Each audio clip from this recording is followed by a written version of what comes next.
Hello there, I'm Azara Tagaya and you're watching Ringgit Sense, the show where we discuss issues pertaining to personal finance. Now this week we're talking about education and its rising cost.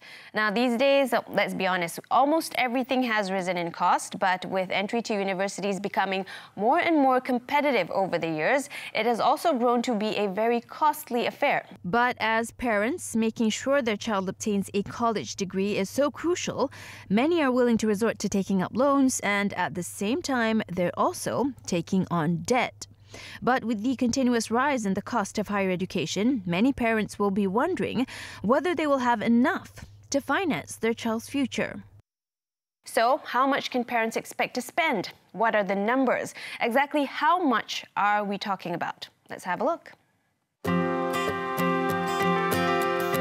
According to a study by UK website Expert Market, Malaysia has been ranked the 5th most expensive country to get a university education in relation to household income. Compiled in 2015, the survey was done on a total of 40 countries around the world. It says that average working parents in Malaysia spend 55% of their salaries on each child to complete tertiary education. The most expensive country for a university education is Hungary, which has one of the lowest household incomes. There, parents have to fork out a whopping 92% of their salaries just to fund a child's degree. Following Hungary were Romania, Estonia, and Chile. Ironically, though, the survey showed that Malaysia registered the lowest tuition fee cost among the top 10 most expensive places to get a higher education. So, how much exactly can parents expect to spend? Here's a list which was published in a recent report done by the New Straits Times. The report estimates the price of a higher education by taking into account the cost of the course itself, plus the cost of living. According to the report, a diploma could cost between 18,000 ringgit to 59,000 ringgit per student, varying according to the course or subjects taken, while a degree could cost anything between an average of 20,000 ringgit to 90,000 ringgit. Meanwhile, here's a list compiled by CompareHero.my, a financial comparison platform in Malaysia. According to the site, for example, it could cost between 75,000 ringgit to 500,000 ringgit to study dentistry in Malaysia.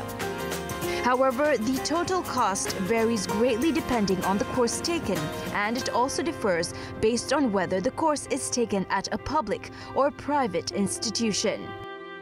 It is true that studying at a public university will cost significantly less, but entry to public universities has become more competitive and the chances of getting financing become smaller. So, what are your financing options? When looking into this, always consider to secure scholarships, grants, and other financial aids that can help to ease the burden. But if this doesn't work out, then a personal loan might help. The Employees Provident Fund, EPF, allows withdrawals for education. However, it is only for professional and skill-based courses which have been approved by them. Many students who do not have savings to finance their higher education will opt for a loan from the National Higher Education Fund, PTPTN. But if your focus is more on long-term security, then your best bet is to save up for tuition over a span of several years. Some parents start as soon as their child is born. By getting a head start, you can significantly lessen your financial woes and avoid future financial headaches. Some numbers for you to ponder there. Now, those are basically estimates for those of you planning to send your children to college or university. Now, to discuss more on the cost of higher education, today we speak to the National Higher Education Fund Corporation, PTPTN. Joining us in the studio this evening is PTPTN Senior General Manager of Marketing and Strategic Communications, Abdul Ghaffar Yusuf. Hello, thanks for joining us in the studio. Okay, thank you for inviting PTPTN. Well, it's our pleasure. Now, speaking about the cost of higher education, before we go into how we can actually save for the future, can you give us a range of how much it would cost for some of the more popular courses these days? Okay, for right now in Malaysia, for public university, the range is between 15,000 for diploma, and for degrees about 25 to 27,000 the whole courses. Okay, for public institution, it's more than that. It's double the increase, regardless that we point on medics. Medics is very expensive, but in public university it's quite cheap. But for private institution, it's about 350,000. So other than that, it's about range between 25 to 70 to 80,000 Malaysian ringgit to finish the 4-year courses, whether in diploma level or in degree. Okay, so the cost will always rise, that's for sure. Yeah, this is now. I'm talking about 2017. But 10 years further, 10 years in the future, I think it's more than that. Because when we do our research back in 2000, year 2000, the fees is quite cheap. It's less than 20,000 for degree. But right now, it's more than that. So I think in future, in 10 years' time, it will be increased around 10 to 20% in terms of our higher education. I see. Okay, so in terms of saving up for a college or university education, if someone is starting now in 2017 and their child might be going to college 18 years from now, so how much of a percentage do you think they should save every month? Okay, in my perspective is that normally when we save, the more is better, the more the better, okay? But actually in terms of saving, 10% from your income, monthly income should be, you should save for your children for your education, because 10% is, I think, is the better number, okay? Like in PTPTN, actually we have our product, SSPNI Plus. Normally, SSPNI Plus is a product that monthly saving in terms of commitment. So parents have to save consistently. If consistently, I mean 10% consistently every month. Okay, so it depends on the household income. Okay, so based on PTPTN's observance, how much? What are some of the more popular courses that people today are going for? Okay. We have in art stream and also in science stream. The most popular in art stream is accountancy, and then you have also computer science. Okay, but in science stream, the more is people go is into the program of engineering, and then also medic, and then some health program. So more people go, because right now we depends on what's the market value of the program itself. Yes. Is it marketable courses or not? But if you want to send the parent want to send a student to study or their child to study courses, they have to look into what in the future needs in the market. Future needs the market in terms of courses, like maybe at one time computer science. We need a lot of computer science students, but right now computer science is nothing. Yes. Yeah. Okay. See? So what are some of the more cheaper courses? Okay, in terms of cheaper, it depends. If you study here in Malaysia, it's quite cheap, because if you go abroad, you have to spend about millions, 1 or 2 million, in terms of cost living or that. In Malaysia, because right now in the government already subsidized a lot. 95% of the fees in Malaysia, tuition fees, subsidized by the government. Okay, and then students only have to pay about 5%. 5% is about 1,200, 1,800 per semester. So it's quite cheap in Malaysia rather than you go abroad. But if you study in private institution, it's more expensive, because in terms of prominent names on university, and then they have to employ more, lecturers from overseas or that. So it's quite expensive when you study in private institution. Then parents have to save more if they want to send their student, their kids to study in private institution rather than public university. Yes, well, public universities and private universities, of course, the cost varies, but I guess it depends on the parents how much they save and how they are able to save. Okay, so we are going to go for a short break. When we come back, we're going to talk about how we can start saving today if you want to save for your child's college education. Back after this on Ringgit Sense.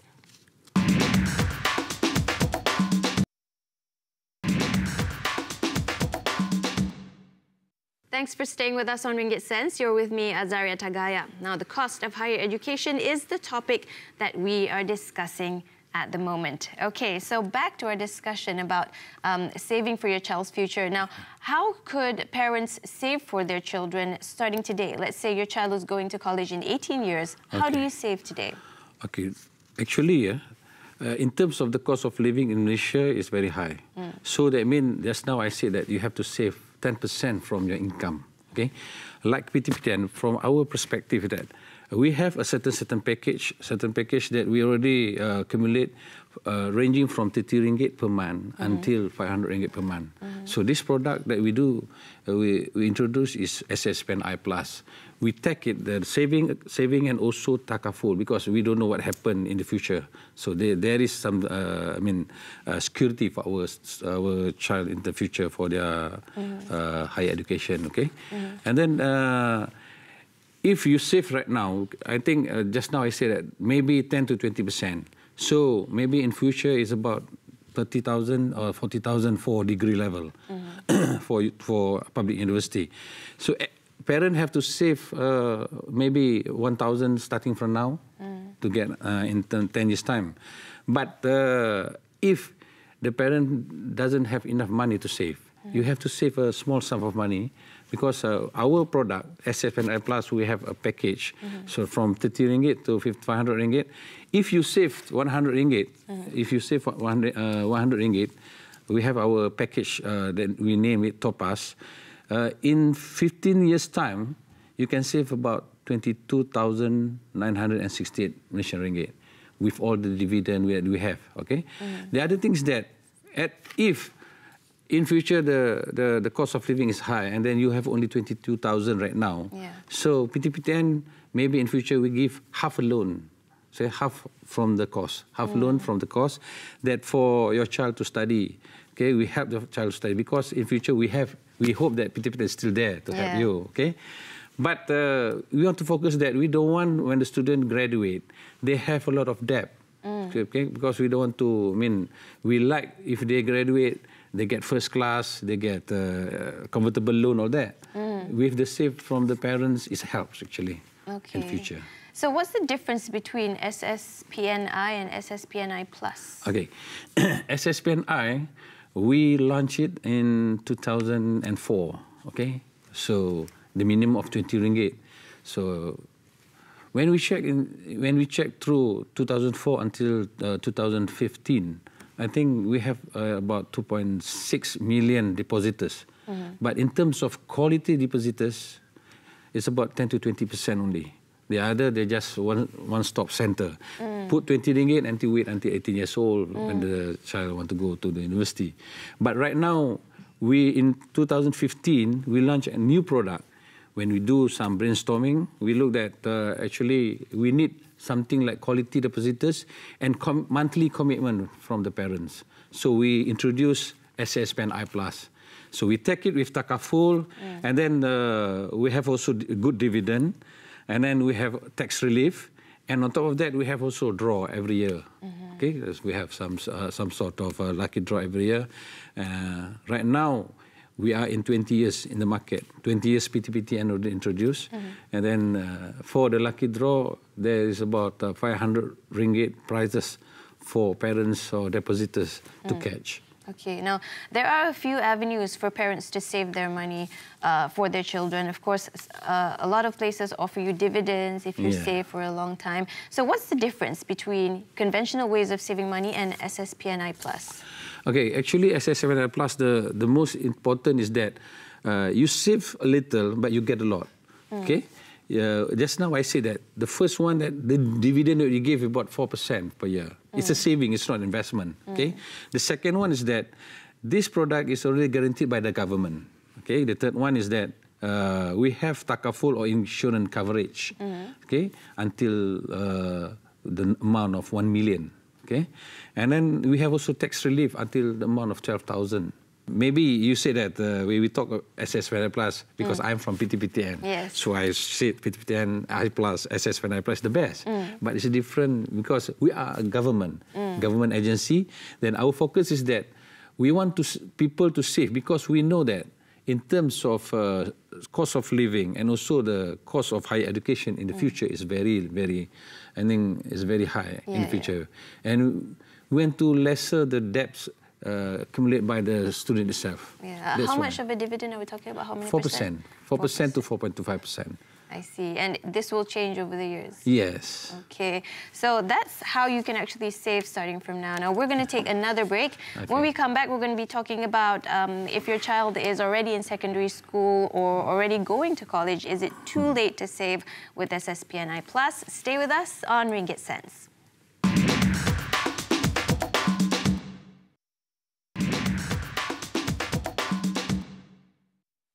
Back on Ringgit Sense with me, Azaria Tagaya. We're talking about the true cost of higher education with Abdul Ghaffar Yusof, PTPTN Senior General Manager of Marketing and Strategic Communications. Okay, now before the break, we spoke about how to actually save for your future. But let's say your child is now in secondary school, maybe 15 years old, maybe approaching 18 years old. Is it too late to save now? Okay, in our perspective, actually, nothing is too late if the thing that you achieve is a good one, okay? Because saving is good for your children, okay? So if maybe the amount that you need in the short-term period is not enough for your student for higher learning. The cost of higher learning is very high, okay?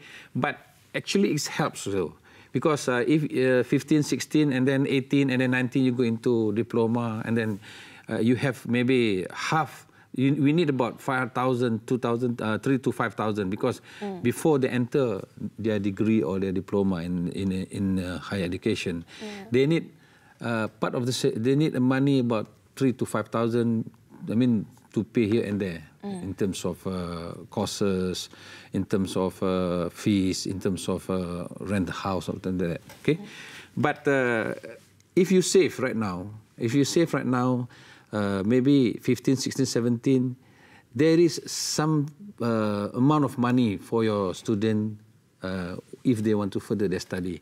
The balance of it, then you can take TPTPT and loan. Yes, exactly. Yes. So people are finding it difficult to pay back their student loans. So what's your advice to people like this? Okay, the first thing, loan, you should pay the loan. I mean, you cannot run from paying your loan, okay? But in PTPTN, in our loan that we do in PTPTN, normally is that if you get first class, then we recognize you. Like you said just now, recognize you, then we convert into a scholarship. Okay? And then for the student, once they graduate, if they don't have any works and they don't have 6 months after they graduate, then you start paying loan. If they don't have any, I mean, still cannot get job. Okay? If they cannot get job, then they can discuss with us. Okay. And then we have some, we can reschedule their loan. Okay. So you can give them leeway. Yes. How many years? Is there a maximum? Until 2 years. So it's 6 months, and until 2 years, the maximum of 2 years. Okay. But bear in mind that once we give the leeway just now, you see just now, your name will be put into SICRIS, okay? SICRIS. Normally, once when we graduate, when the student graduate, the name of the student will be sent to SICRIS because this is for the record in terms of credit in Malaysia. It's under the Bank Negara of Malaysia. Okay, it's not a blacklist. It's just a record on their financial background. Okay, and then once you graduate, normally the payment period is if you get loan 10,000 and below, it's about 65 years paying back, and then 10 to 22 years is 10 years, and on and on and on. Okay, but at the same time, if you don't have any job, as I said just now, you just can come to PTPT and discuss and reschedule your loan. I see. It's easy at that. Because in March this year, we have launched our hashtag Boleh Bincang. So we can discuss. Because I want to say to the borrowers, you can run, but you can hide. Exactly. Because you need PTPT to help you. Because if your credit record is bad, then no bank will give loan to you in terms of housing loan, car loan, and personal loan. So you have to come back to PTPTN to discuss. Maybe we can discuss how much you have to pay back. It depends on your monthly income. I see. So it's about 6 to 8%. You have to pay, but 6 to 8% because we need the money for our new student, new generation student who come into. You already get whatever you get when you study. So we need something for the new student who just enroll in the university. Okay, hashtag boleh bincang. That's a nice one. I like that. Okay, so some people have said that higher education in Malaysia should be free. What's your thought on that? Okay, there's certain quarters say that we can give free education because there's certain countries in this world give free education. I don't deny that. They have certain countries give free education. We go to what they say Scandinavian countries, like Sweden, Norway, maybe Finland. Okay, but the part of free education is just one part. They don't look into the other part of it. The other part of it that they have to pay income tax 56%. And then their GST is about 26 to 28%. So that is, you mean, right now, if you get, your income is about 1,560 ringgit, will go into income tax. So what happens if you do it in Malaysia, okay? But in terms of free education, in these Scandinavian countries, they give free education. But on top of that, they also have loan like PTPTN in terms of their daily expenses. Okay? So the same, it's the same actually. But our system that the government gives to us, I think, is one of the best in the world. Because we give subsidies for 95% in public universities. And then students just have to pay around 5%. Okay? On top of that, once you get PTPTN loan, and then when you graduate, you get first class, then you get free education in terms of convertible loan.